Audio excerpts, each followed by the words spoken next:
Okay, guys, we're doing all things Barsetshire Chronicles. So I wanted to wait and really ruminate more on these because I just finished the last one at the end of June. And then I dove right into the Pallisers, which are connected. And I wasn't sure which one was written first or not. The Barsetshires were definitely written first, but there is a crossover.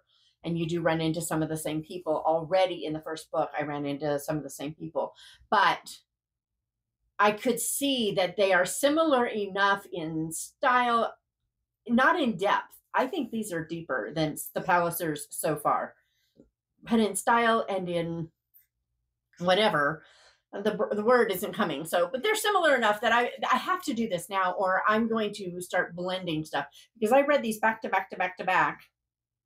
And I'm reading those back to back to back. And stuff is going to get confused if I don't do this now.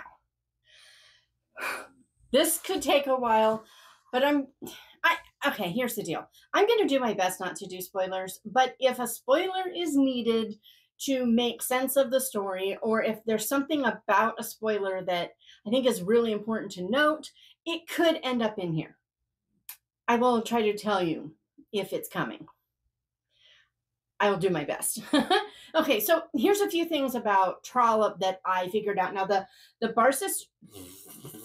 Barsetshire Chronicles are really closely connected with the Church of England, with their community, with the profession of being a part of the church, and everything that kind of goes with that. So the cathedrals and all the positions and all the little parishes, all those things. It just like encompasses all of it.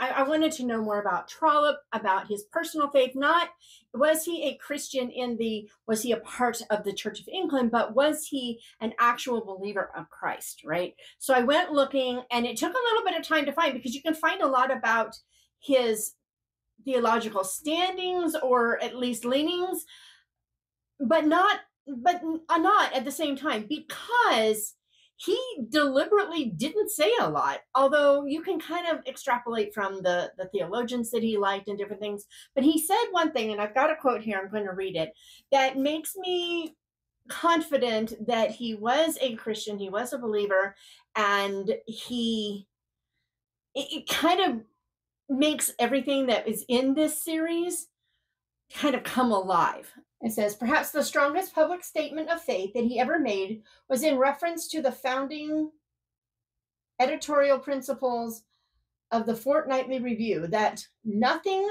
should appear denying or questioning the divinity of Christ. Toothless knocked over the bone, in case you were curious. So he was strong enough on that I have a really hard time believing that he was like insisting that this is a thing about this review, which I think is a magazine or a newspaper or a journal of some sort. He wanted to make sure that they didn't publish anything that would deny or question the divinity of Christ. So to me, that just, I'm taking it as he was a Christian, because from that he's given me no reason to think otherwise, and from some of the stuff that happens in the book, I suspected that he was.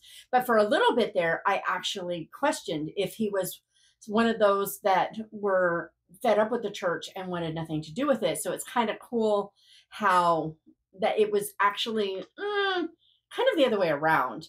He was actually, from what I've read, so he was leaning closer to a high church and closer to Catholicism than even the Anglican Church of England. So there was that. And then I also looked up his books, because the first book, The Warden, and the second book, Barchester Towers, oh boy, I have to say, they're really tough to get into.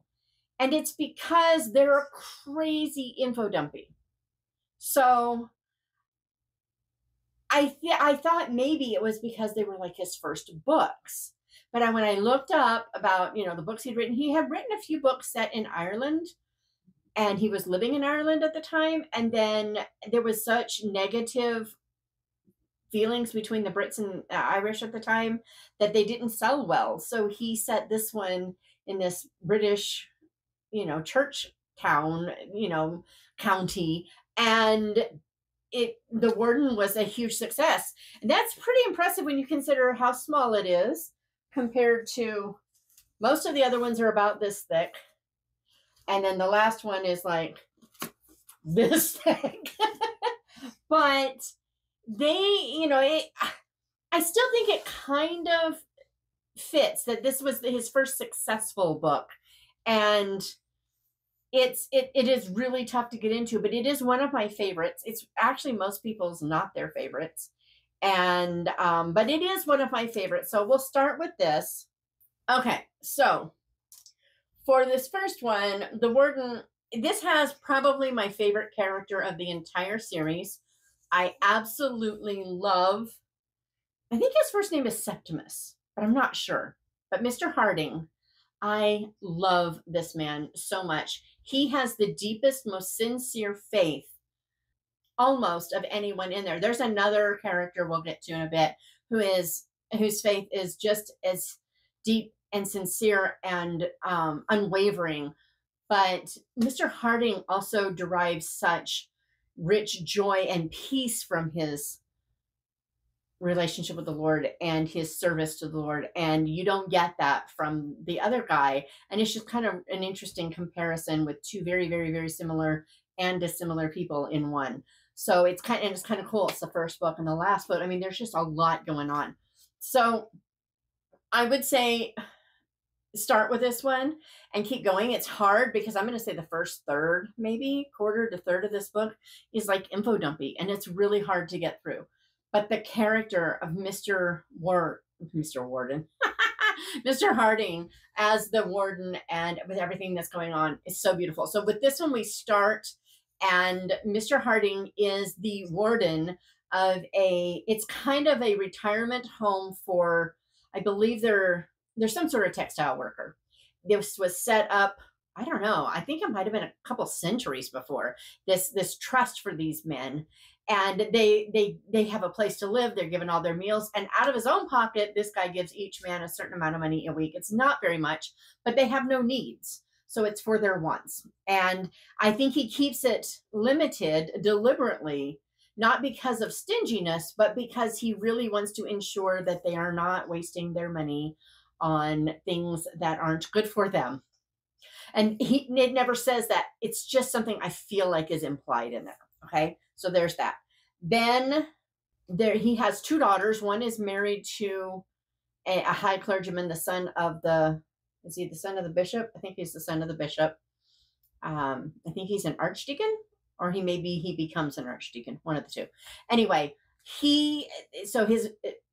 Harding's oldest, I think it's his oldest daughter, is married to that man. They live in, pretty wealthy circumstances. And then the younger daughter she's courting, if you will, this man. I think his name is Bold. I think his name is John Bold. The names are kind of Dickens-esque in that they sort of reflect the person. So there's that. And that's really cool. I don't always like that, but they work really well in Victorian novels for a reason that I can't understand. But so Mr. Bold gets it in his head that it is not right that all this money has been set aside for these men, and yet they get a pittance compared to the several $100s. It's either $700 or $900, between $700 and $900 a year, which not dollars. Yeah, I just turned him into an American. Between 700 and 900 pounds a year. It might be 800 now that I think about it, but I'm not sure. It's between there a year. So he has a nice income from this. And this Mr. Bold thinks that is terrible. It is wrong. And he is going to bat for these men. He's really a proponent of church reform. He thinks that the church is mishandling funds. And this is an example of this. And he goes all out. And Mr. Harding, when he hears about it, really starts to think and really starts to pray. And he actually, this is the guy who's like on a mission. He's kind of a young thunder puppy who, gets an idea in his head and he's right. And he's going to like plow through and forget the lives he may destroy, including the people he's trying to help, forget those lives. And, we're going to do this because I think it's right. And meanwhile, it hurts Mr. Harding, of course. He feels like his character is called into question, and is it right? And is he right? And he's really searching inwardly, but it's also his daughter, Eleanor. It's affecting her, and all kinds of things go on there. It ends up in the papers that this is a travesty and a terrible thing. And it takes it to those men, and he convinces those men that they've been ill used, most of them. He convinces them that they've been ill used. And so Mr. Harding steps down. And the whole story, and I don't think that's a spoiler. I think that's what makes you want to read this book and go, wait, what? Because when it's a matter of conscience for him. He's going to do what's right no matter what.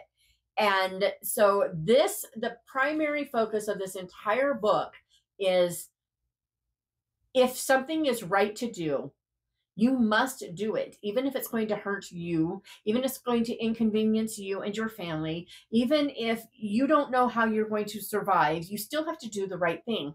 And Mr. Harding is convinced that this is the right thing. And it includes the foreground, the follow through, and the follow up. It's so good. And yet it's funny because at the time I read it, it wasn't my favorite book I'd ever read, for by any stretch, but there was so much in it to love. And looking back on it, the more I look at, he really is my favorite character of the whole series, Mr. Harding. He is so amazing. But Trollope has some fabulous characters.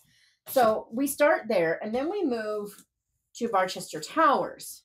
Okay, so now in Barchester Towers, this is where kind of church politics comes in and things get dicey. So that archdeacon, his last name is Grantley, he and the oldest daughter to Mr. Harding are married, and his father dies fairly early on. And again, this one has quite a bit of info dumping, but not as much as the first one. And then this archdeacon, he thinks he's going to get his father's the bishop, and he thinks he's going to get it. And then, of course, he doesn't. A new bishop gets brought in. His name is Proudie. And again, the names, yeah, they fit. Miss Bishop Proudie has a wife, Mrs. Proudie, who is, okay, Trollope would disagree with me.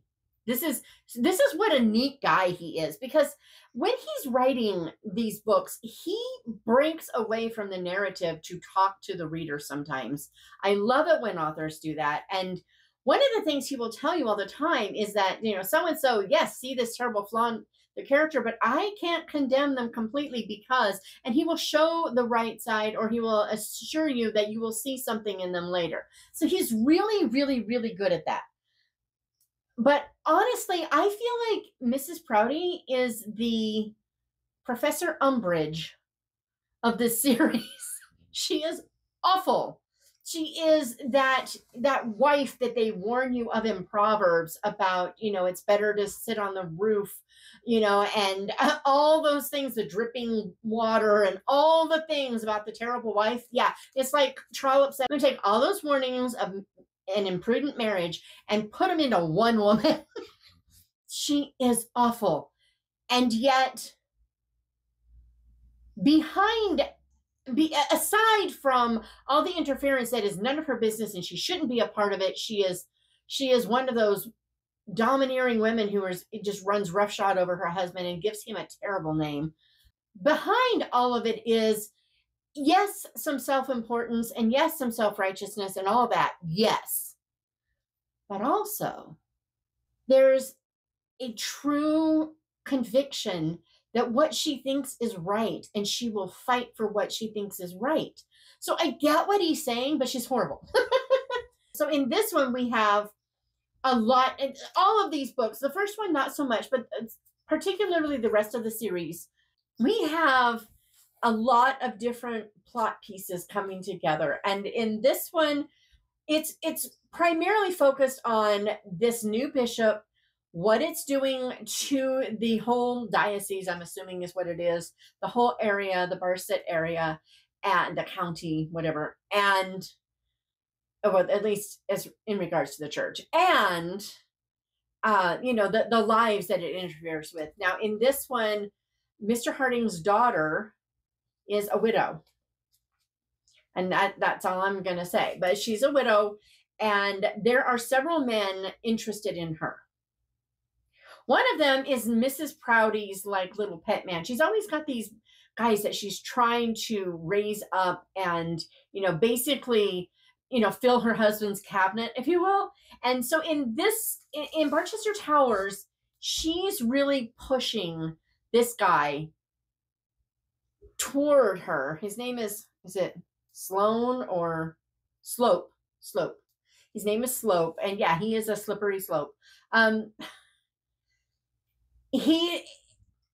There's so much. In addition, there is a family.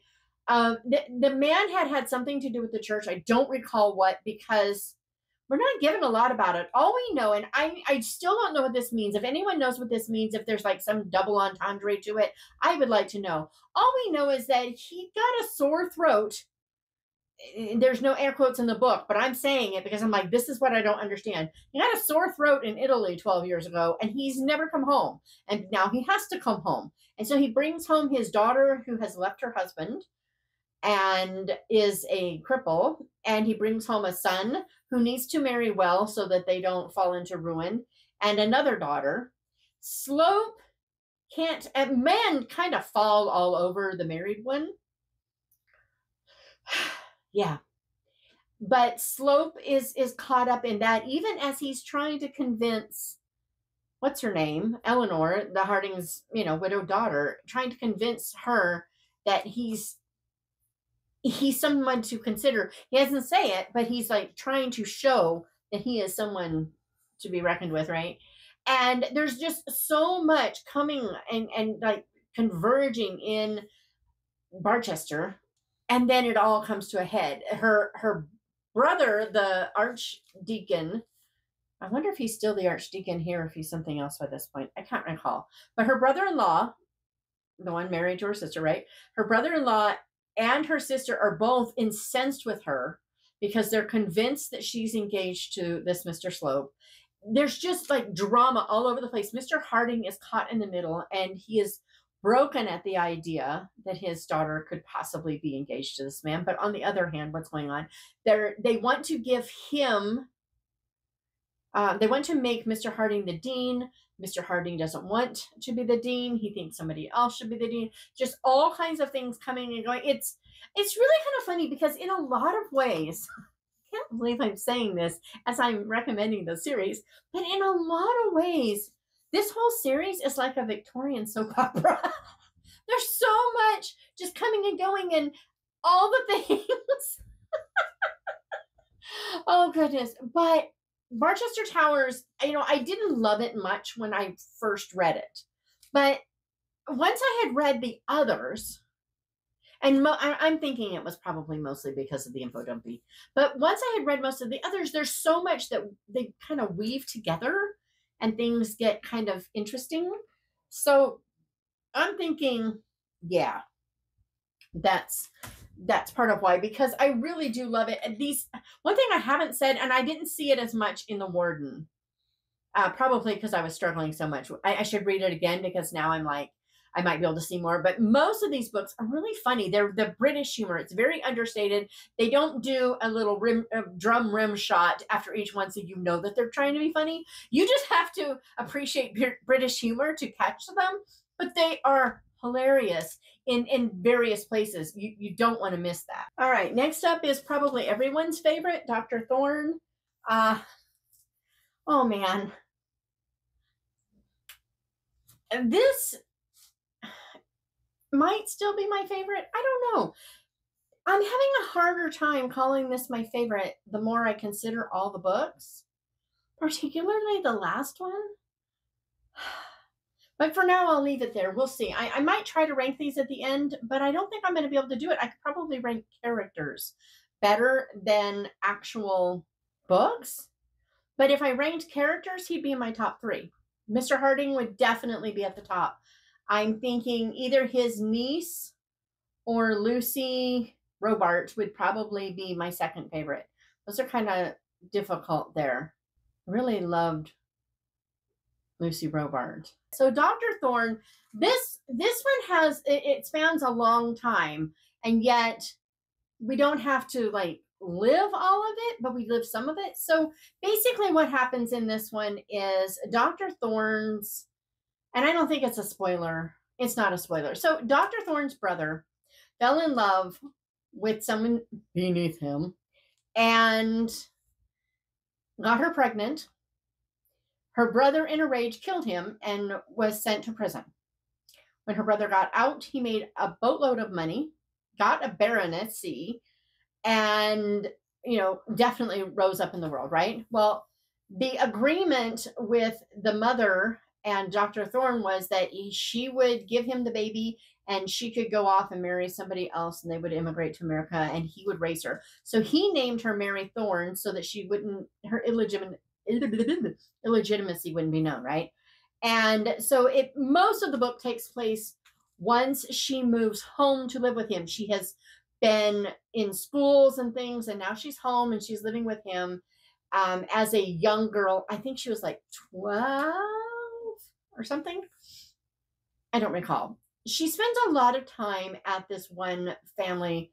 So the Gresham family, she spends a lot of time there. She's like a sibling to them for most of their upper growing up years.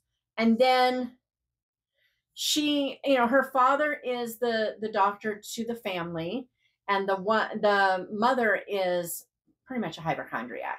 And so he's there often. They grow up, life is grand. Well, the oldest son needs to marry money badly. They don't have money. They're floundering. I mean, they should have money, but they don't. And they're floundering. So he needs to marry money badly. But alas and alack, he falls for Mary. And the family is not happy. Nobody's happy. Mary won't have anything to do with it because the family will not accept her. She is such a strong character. And right here, I have to break with talking about the book to talk about Trollope and his women. Trollope clearly had a high regard for women. Even the silly, foolish ones, it's almost like he can't bring himself to make them as silly and foolish as he could. But the women that he wants you to admire, he makes them top of the shelf admirable. I mean, it is, oh man. So, sorry, this is a really heavy book. So his women are honorable. They're confident in what they think is right. They're like a female Mr. Harding, but in all the areas of their sphere that they've been allowed, and in some that they are expected to just like give up because, hey, why not, right?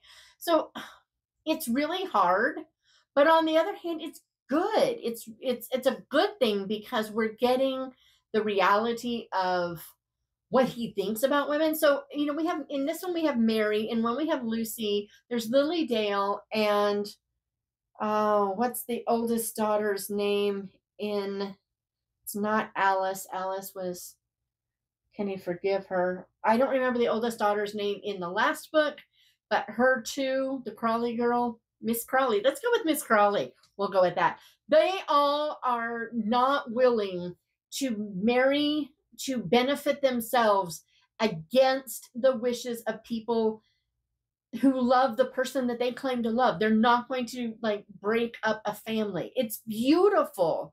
And it kind of flies in the face of the idea that Victorian and even Regency women, all they were about was trying to marry for money. It just like, and some of them, like Mary here, eventually ends up with money and nobody knows it. And that all comes out. So this one it's definitely a love story. I wouldn't call it a romance, but it's definitely a love story. and it is a beautiful one, but that's not the strength necessarily of the book. I think the strength of the book is Dr. Thorne himself. He is an upright, really amazing gentleman, and he's like what you want to throw this book at your daughters and say, wait for a Dr. Thorne, because he's going to do what's right regardless. He could have made more money. He could have had a higher position. He could have done a lot of things if he would have compromised himself, and he didn't. And I love it so much. Okay, so Framley Parsonage. This one is so good, and I think it's a really important one because I've seen in other Victorian fiction this idea that the clergy really didn't seem to understand money very well. And I don't know that that's true or not, but they do kind of seem to promote that idea. Yeah, it just feels very familiar. So anyway, I'm just trying to name a book, and all I could think of was that movie Life with Father, and yeah. What can I say? So, all right. We have Mark Robart, who is a vicar or something at his house is Framley Parsonage, and nearby are the Luftons and his friend Lord Lufton, Ludwig or something like that. I remember feeling like it was like Germanic or Russian sounding name for a guy, but whatever. They grew up, they were friends, and maybe at school. And so they're still friends. But we also have, Mark has money, not tons of it, but he has a good living in this parish. And he's like an up and coming minister. He wants to rise in the church, and it's really important to him. And he has in a sense, he's got like a patroness, a little bit like Mr. Collins did in Pride and Prejudice, where she has given him this living at a pretty young age, and it's a good living. And she is a little bit like Lady Catherine in that she kind of expects a certain amount of allegiance and for him to do what she thinks is right because she has done all this for him. There is a bit of her, but she's not obnoxious most of the time like Lady Catherine. She really does mean well. She really does care about them. And it's not all about her per se, but in a sense, she is like the gentle and sincere version of Mrs. Prouty in that, if she thinks it's right, she expects him to do what she says. Well, he wants that recognition, and he wants to rise in the world, and he makes some decisions that she doesn't appreciate. And on top of it, this whole money thing I was talking about, they don't seem to know about money. I don't know how else to put it.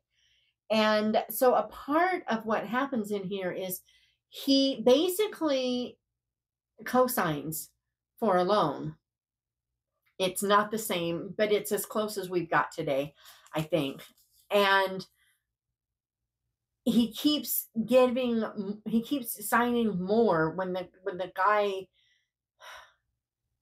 Sowerby. Anyway, when the guy keeps coming to him saying, oh, well, you need to sign this now, the guy is totally using him, misusing him, treating him terribly. And eventually what was originally like 200 pounds becomes 1,000, 1,200. And he's panicking. He's going to lose everything. His family is going to suffer. He doesn't know what to do about it. It is terrible. And it's this whole thing about how he doesn't understand how this happened. He truly doesn't understand.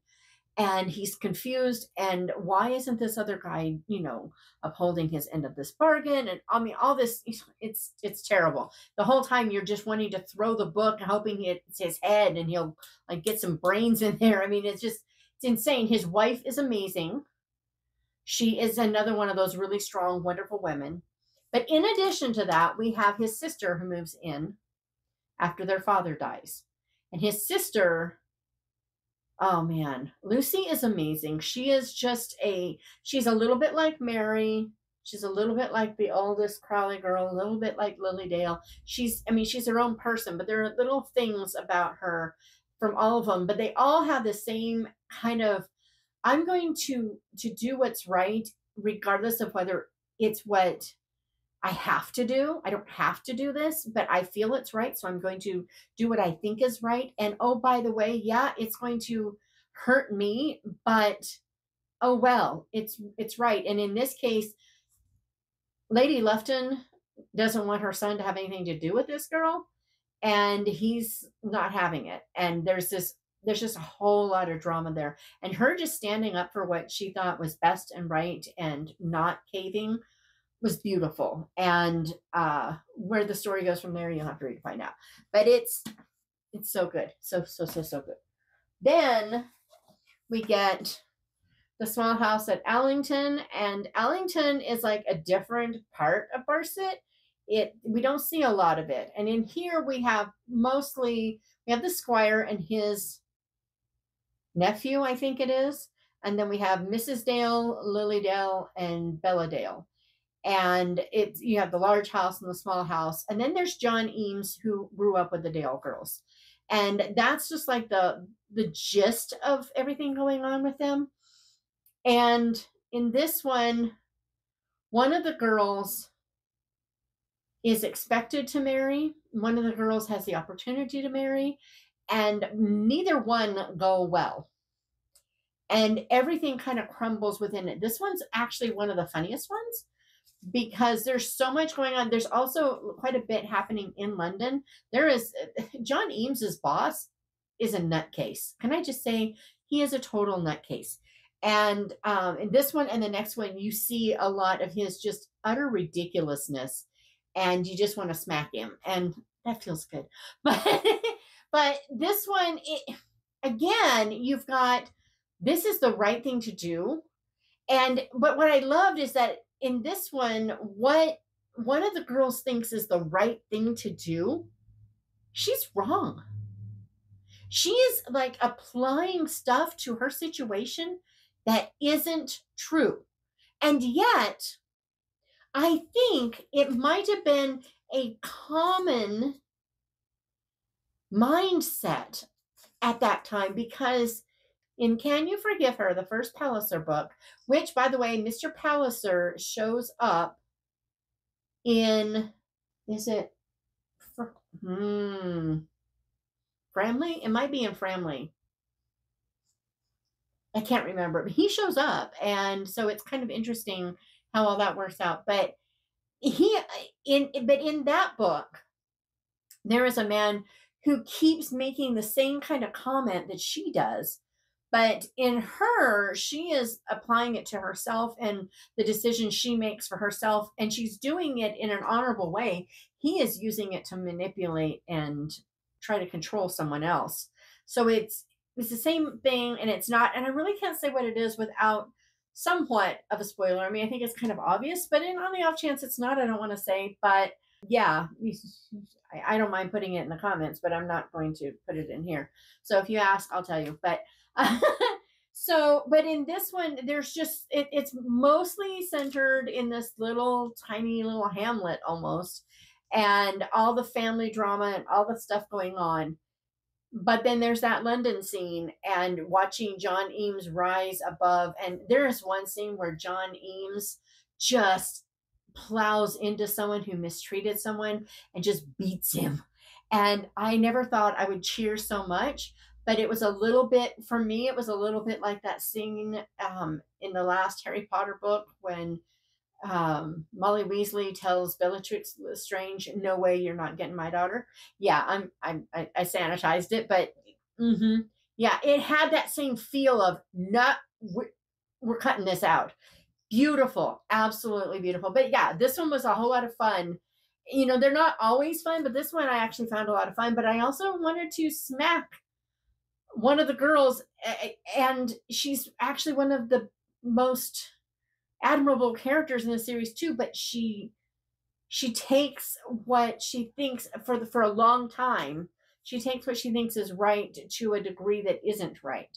But then she straightens herself out. She's young, young people, we make mistakes when we're young, and then we grow up. And she kind of does that. So that was pretty cool. It's one of the things that's really, really good about Trollope is that he doesn't tie everything up in a shiny bow, but he gives you a satisfying ending. And I thought that was really important. And then finally, the last Chronicle of Barset. This book, this is a chunker. It's got over like 800 some odd pages. It's just, 900, 800. It's got like 900 pages. It's just shy. What can I say? This one first, all the threads from the warden all the way through, anything that might be considered needing a wrap up gets it. So we see the warden again. We see him running across one of the men who were, convinced that he was appropriating the funds and whatnot. And we see their relationship again. We see what happens with Lily Dale and Bella Dale, and with the Squire and John Eames and all those people. There's a little bit more of them in here. We get to see in one of the earlier books, I think it was Framley Cottage, we see Lord Dumbello, he's got a lot of money, and Mrs. Prouty and Mrs. Grantley are both trying to push their daughters on him, and may the best woman win, right? We see the temptation that was apparently common enough that it's in the first Palliser book too, for married women who felt like they were like married off, and other men trying to tempt them away from their marriage. We see that play out, and actually it plays out better than you will see in Mansfield Park, which was a blessing. And we also see Miss Dunstable. I think she comes back. She was definitely in Framley Cottage. Might have been. She's in a lot of them. Pretty much every man was trying to. Yeah, she started off in Barchester Towers. Pretty sure she's an independent, wealthy woman. Her father was a patent medicine dude and made a lot of money. And so everybody wants to marry her to refill their coffers, and she doesn't need to get married, so she's not going to settle. And so there's all that. She's back, I think. I can't recall for sure, but I'm pretty sure she was back. But in this one, the primary story is heartbreaking. And this is the one that I've been trying to get to all this time, because there's beautiful connections between the first and the last book here. So in this story has Mr. Crawley, which I mentioned before with Mark Robarts, and we got to meet him in, I think it was Framley Cottage. Yes, because his Lucy Robarts goes to this family to help take care of them during, was it Scarlet Fever? I think it was Scarlet Fever. Yeah. And it's terrible. So this man is crazy intelligent. He has a better education actually than Mark Robarts. He's more highly qualified for a better job, but he's crazy poor, can't pay his bills, and he has very few bills because he won't spend the money, because he shouldn't spend money that he doesn't have. He has a much stronger sense of what is right and wrong and how money works than does Mark Robarts. But he's also starving. The family is struggling, and he has a bill he can't pay. Some people give him money, and he won't use it. And then at some point he has to, and he finds a check among his things, and he signs it over to the butcher. One guy goes after him and insists that, was that Sloan or was it Slope again? Stone? It was somebody. Anyway, he insists that the check was stolen, and this guy is brought up before magistrates, and he can't say where he got it. He doesn't know. He can't recall for sure. It was just among his things. He assumed it was part of that stuff, but he didn't know. He found it. It was there, so he used it. It obviously checks were a little different then than they are now. But since he can't prove where he got it, and since nobody else is coming along, he finally decides, okay, well, I guess, I can't, there's nothing I can do. And so because he doesn't give himself a good defense, he does not get a lawyer. He refuses to pay for one because he doesn't have the money to pay him. So why would I engage the services of somebody I can't pay, right? His family is going to suffer. He knows it, and there's nothing he can do about it. And then at the same time, so he gets remanded. So he gets remanded to the excises, which I guess is like a regular court. Well, at the same time, his oldest daughter has met Mr. Grantley's son. Mr. Grantley, the archdeacon. I hate you. Yes, hate you. The archdeacon. Mr. Harding's son-in-law, okay? His son has met the oldest girl. He is a widower, and he wants to marry her. And now the Proudies are convinced, 100% convinced, that he is guilty, and they want him out. And there's a big push. Of course, who is behind all that? Yeah, it's Mrs. Proudy, and she goes to town, and she is like huge on it. And the whole story is really about everyone rallying around for and against him, who it is, why it is, and how it all comes together. And then how we tie up every last one of those. I mean, there's really nothing left open. He did a brilliant job of doing that. Dude, let's lay down. All right, guys, sorry. I forgot to do this comparison thing that was so important to me. And then I left it. Okay, so now that we know about Mr. Crawley and what he has done and what he has gone through, both he and Mr. Harding have the same situation happening. People think something is true of their position. For Harding, it is that he doesn't have the right to this income. And for Mr. Crowley, that it's not right for someone who is accused of this crime to hold his position. They both decide to do what they think is right and step down from their position. They both are strong men in their faith. They love the Lord. They are, devoted to God and to his church and to the profession that they have, chosen. And one could say that Mr. Harding had an easier time of having a satisfactory relationship with the Lord because he didn't struggle as much, but he was willing to give up everything he had for doing what is right. Whereas Mr. Crawley, when he is going to give up everything, there's nothing really to give up. He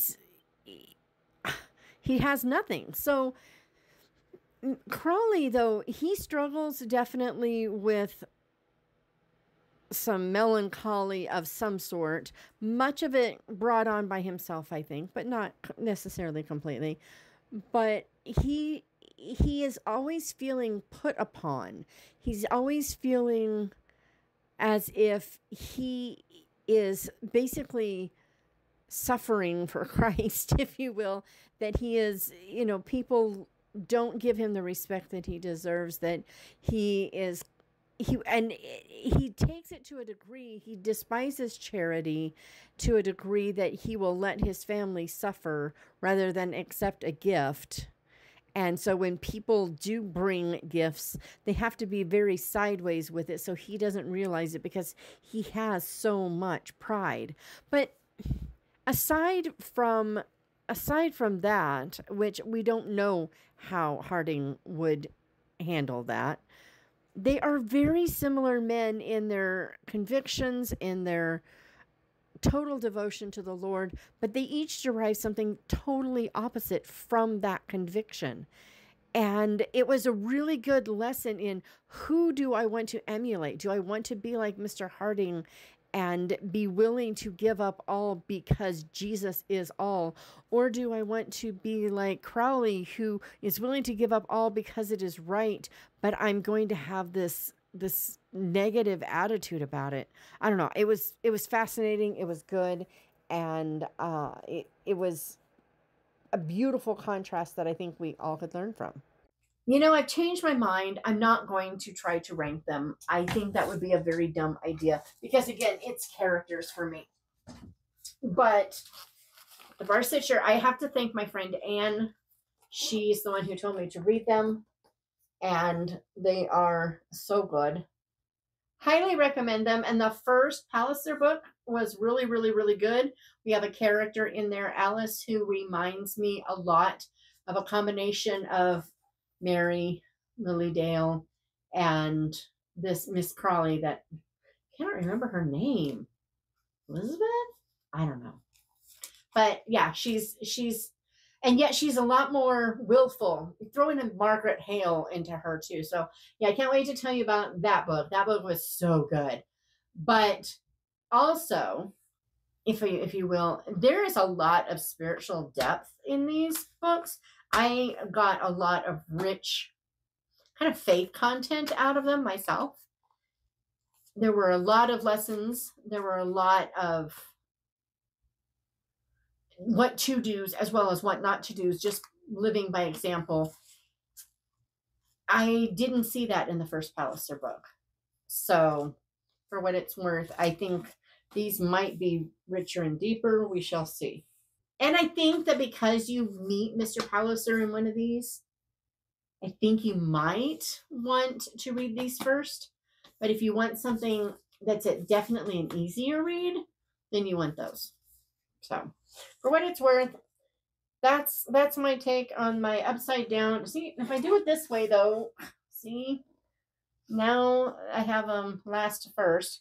I have to hold them this way, but I can't hold them. Yeah. So that's my take on Trollope. He's funny. He's deep. He has great characters. And I really love the fact that he seems to have a high respect for women, a high regard for them. And he writes women well.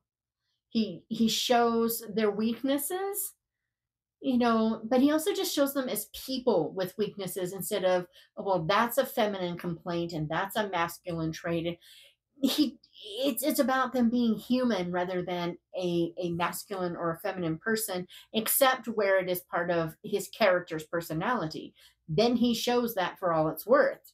He doesn't run from it like you might find in a more feminist novel. He's just writing about people. I loved reading about the church, reading about its strengths and weaknesses at the time. Kind of seeing that, yeah, Solomon told us there was nothing new under the sun. And it does kind of have that soap opera feel without being trite. You know, there's just all the dramas and all the multiple layers and all the, I mean, maybe it's Dickens on steroids, but so much better done. I don't love Dickens. I love his characters and I love his stories. I just don't like his writing. I like this guy's writing, except for the first quarter to third of the first two books. But yeah, Trollope. I think you should try him. Finally done.